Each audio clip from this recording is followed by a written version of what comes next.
Dans de très nombreux cas d'œuvres parlant de sport, c'est ce dernier qui va influencer l'histoire, en se basant sur ce qui existe déjà. Cependant, il existe également un courant, enfin, peut-on vraiment parler de courant, où l'histoire va en venir à créer son sport. Les exemples sont en réalité assez nombreux, et tout de suite plusieurs me viennent à l'esprit. Ceux qui ont fini par être réalité, je pense notamment au chessboxing inventé par Enki Bilal, mélange d'échecs et de boxe donc. Et il serait inconcevable que je n'évoque pas le Quidditch, issu de l'imagination de J.K. Rowling, qui personnellement me fait beaucoup penser à du football australien, terrain ovale, les poteaux, mais en plus violent, reconnaissons-le, qui a donné sa version moldue, dont on dénombrait pas moins de 40 équipes en France en 2016. Puis il y a ceux qui ne semblent pas près d'exister, et parfois c'est tant mieux. Et là, le premier exemple que j'ai, c'est la Death Race, du film du même nom. D'ailleurs, il est au programme pour la saison prochaine. Et oui, évidemment, la version de 75 avec David Carradine et Sylvester Stallone. Le remake, je n'en ai vu que des extraits et ça ne donnait franchement pas envie. Tout ça pour dire quoi? Eh bien, qu'au cours de cette saison, nous avons parlé baseball, roller derby, streetball et Wesley Snipes. Et il existe un film, et un sport, fictif donc, qui mélange tout ça. On ne pouvait donc pas mieux finir la saison. Le film du jour, Futur Sport. Bienvenue dans Stade Obscur. Futur Sport est un téléfilm. Oui, pourquoi pas parler de téléfilm. Diffusé originellement sur ABC en 98. En France, en me basant sur mes souvenirs, donc je dis peut-être des conneries, il a dû être diffusé l'année suivante sur M6. L'œuvre met en scène Dean Cain, peu après l'arrêt de Lois et Clark, Vanessa L. Williams, et donc Wesley Snipes, qu'il n'est plus la peine de présenter vu les épisodes précédents. Et non, je n'ai aucune obsession avec cette personne, honnêtement c'était surtout du hasard qu'il soit si présent. Le tout réalisé par Ernest Dickerson, surtout connu pour être directeur photo sur de nombreux films de Spike Lee, dont entre autres Malcolm X et Do the Right Thing. Et aussi pour avoir réalisé des épisodes de séries assez diverses, puisque l'on peut retrouver dans sa film du Walking Dead, du Traîné, du Dexter ou encore du The Wire. Quant à la musique, assez typique des films des années 90, elle est ici assurée par Stewart Copeland, également connu pour être le batteur d'un petit groupe anglais qui a fait quelques morceaux tels que...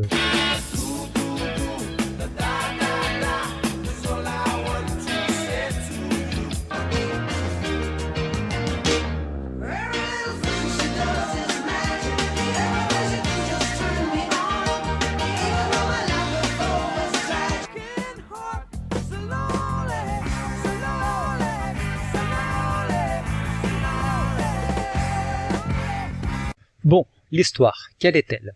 Dans un monde divisé en deux pôles, d'un côté le Commonwealth Pan-Pacifique et de l'autre l'Alliance Nord-Américaine, la finale du championnat 2025 de Futur Sport va avoir lieu à Nola. Alors que Trey Ramsey, dit le pharaon, superstar de la Ligue, et ex-rookie de l'année en NBA, avant qu'un scandale provoque sa dissolution, répond à une interview de pré-match menée par Axel Torres, son ex, un groupe séparatiste hawaïen tente d'assassiner ces deux individus. Trey les met en déroute, puis prend part au match, qu'il perd car trop personnel. Après cet échec, il retourne sur les lieux de ses débuts, les sous-quartiers de Los Angeles, là également où est né Futur Sport, créé par Rubik et Fix pour calmer les gamins des gangs.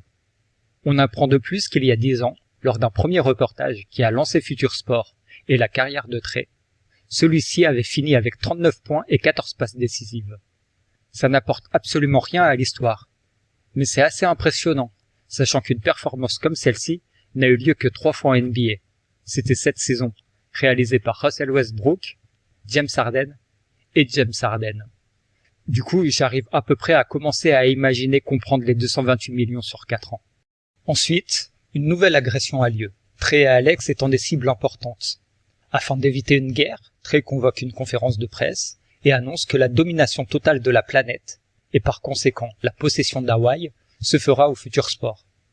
On aura donc droit à des coups de traître et l'utilisation de tous les moyens possibles pour être sûr de gagner ce match final, réunissant les meilleurs joueurs de l'Est contre les meilleurs joueurs de l'Ouest. On finit donc avec un All-Star Game encore plus violent qu'un Piston Bulls de la même décennie, et je ne vous dis pas qui gagne, mais bon, vous aviez sûrement déjà deviné depuis la première minute du film. La réalisation du film n'est pas franchement marquante. Quelques plans qui rendent plutôt bien à l'écran tout de même, mais une sorte de simplicité, avec ses plans débulés à la fin quand Trey s'interroge sur ce qu'il doit faire. Le début du film et surtout un assemblage de scènes d'exposition pour expliquer ce qu'il se passe. Quelques images pour illustrer les propos, pas plus. Après, il s'agit d'un téléfilm, ne l'oublions pas. Pas sûr que les moyens soient les mêmes, surtout avant 99 et que les sopranos viennent tout chambouler. Musicalement, un thème seulement m'a marqué, alors qu'on pouvait être en droit d'en attendre un peu plus de Copland.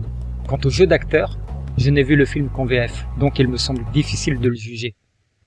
Cependant, si la forme est assez quelconque, une certaine importance est donnée au fond, il faut bien l'admettre. Alex pourrait même nous donner une problématique. Pourtant, une question demeure. Tout cet argent et toute cette gloire ont-ils grandi l'esprit de ce sport et le mental des joueurs? Ou au contraire balayé les valeurs élémentaires de l'homme? Bien que techniquement ce ne soit pas une problématique. D'autres questions et éléments de réflexion viendront aussi agrémenter le discours véhiculé par le film, tels que qu'est-ce qui fait une équipe? Est-ce une somme d'individualité ou cela est plus complexe? Spoiler, réponse B. Par contre, on a parlé, enfin surtout moi, vous je vous entends pas, du futur sport. Mais à quoi cela ressemble-t-il? D'après les bribes d'informations que nous distille l'œuvre, cela semble se jouer à 5 contre 5 en 4 cartons de 12 minutes. Aucune idée d'où ils sont allés chercher ça. Par contre, petite particularité à noter, et ça fait plaisir, c'est un sport mixte, ce qui est assez rare pour être souligné. Même si clairement le film ne passe pas le test de Bechdel, mais quand même. Donc, le terrain ressemble à un bowl de skate, et les joueurs-joueuses sont équipés de planches aéroportées. Le but consiste à envoyer une balle dans un petit trou valant 1 ou 3 points selon les circonstances. Ah, et la balle s'électrifie si on la garde plus de 5 secondes en main, sûrement dans un objectif de développer le jeu collectif. Évidemment, le futur sport aurait pu être remplacé par n'importe quel autre sport d'équipe, et clairement par du basket. Cependant, il permet d'apporter un brin de violence et de pouvoir l'utiliser comme on veut pour régler certains problèmes annexes. En l'occurrence, la première attaque, puis l'opération de sauvetage avant le match final. D'ailleurs, le fait que le sport n'existe pas, du moins à notre époque, permet d'être filmé tel que voulu par le réalisateur, sans que l'on soit conditionné par les retransmissions télé. Même si je le répète, ça reprend beaucoup l'esthétique basket, avec un peu de hockey aussi, voire du Quidditch, mais ça c'est un autre débat. Ainsi on a pu penser le sport pour qu'il rentre bien à l'écran, du moins j'ose l'espérer, et ça le fait plutôt pas mal. Nous avons déjà abordé les thèmes et valeurs qu'essaye de transmettre le film. L'esprit d'équipe, être ce que l'on est sans se soucier de comment l'on sera perçu. D'ailleurs, dans l'univers du film, les gens ont des points de popularité, comme cela peut être le cas pour des personnalités politiques par exemple. En revanche, ici c'est plutôt traité comme dans un épisode de Black Mirror, Nosedive pour ne pas le citer. Là où c'est intéressant, c'est comment ces valeurs que sont censées transmettre Futur Sport et que Trey a peu à peu perdu de vue, vont agir en parallèle dans sa vie. Certes, cela se fera un peu de façon grossière et l'on aura tendance à insister un peu trop dessus, mais sans pour autant dénaturer le film ou le rendre indigeste. En 1h20, ça aurait quand même été décevant. En conclusion, si le film ne brille pas par l'originalité de son propos, le traitement réservé est plutôt intéressant à découvrir. Le film ne cherche pas à être différent de ce qu'il est, et il est un très bon divertissement, saupoudré d'une dose de réflexion bienvenue. Je ne peux donc que vous encourager à mettre la main dessus et à le visionner.